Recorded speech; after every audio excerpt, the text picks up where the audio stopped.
புதிய தலைமுறை தொலைக்காட்சி மீது நடத்திய தாக்குதலை கண்டித்து இன்று சென்னை வள்ளுவர் கோட்டத்தில் அனைத்து கட்சி சார்பில் கண்டன ஆர்ப்பாட்டம் நடைபெற்றது. இந்த கண்டன ஆர்ப்பாட்டத்தில் இந்துத்துவா அமைப்புகளுக்கு எதிராக கண்டன கோஷம் எழுப்பப்பட்டது. மேலும் தமிழக அரசு பத்திரிகைகளின் கருத்து சுதந்திரத்தை யார் தடுத்து நிறுத்தினாலும் அவர்கள் மீது அரசு பாரபட்சமின்றி நடவடிக்கை எடுக்க வேண்டும் என்று கோரிக்கை வைக்கப்பட்டது. இந்த கண்டன ஆர்ப்பாட்டத்தில் திராவிடர் கழக தலைவர் கி. வீரமணி, சிபிஎம் பொதுச் செயலாளர் ராமகிருஷ்ணன், தமிழ் மாநில காங்கிரஸ் கட்சியின் பீட்டர் அல்போன்ஸ், மனிதநேய மக்கள் கட்சியின் ஜவாஹிருல்லா, சிபிஐ மாநில செயலாளர் முத்தரசன் மற்றும் பல அரசியல் கட்சியினர் கலந்து கொண்டனர். இந்த கண்டன ஆர்ப்பாட்டத்தில் பத்திரிகை மற்றும் ஊடகவியலாளர்கள், ஒளிப்பதிவாளர்கள் பலர் கலந்து கொண்டனர்.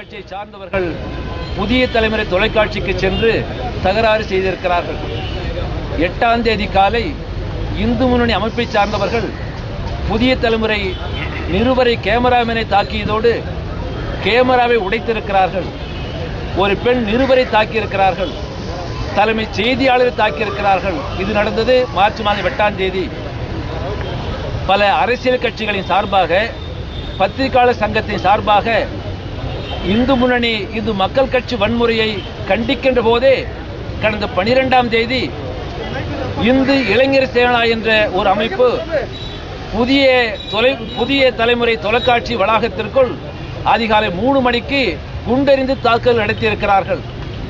கருத்து சுதந்திரத்தை பறிக்கக்கூடிய அடிப்படையில், பேச்சு சுதந்திரத்தை பறிக்கக்கூடிய அடிப்படையில் சங் பரிவார் அமைப்புகள் புதிய தலைமுறை தொலைக்காட்சியை தொடுத்திருக்கக்கூடிய தாக்குதலை கண்டித்து கருத்து சுதந்திரத்தை பாதுகாக்க வேண்டும் என்ற நோக்கத்தோடு இங்கு அனைத்து கட்சிகளின் சார்பாக இந்த கண்டன ஆர்ப்பாட்டம் என்பது நடைபெற்று வருகிறது.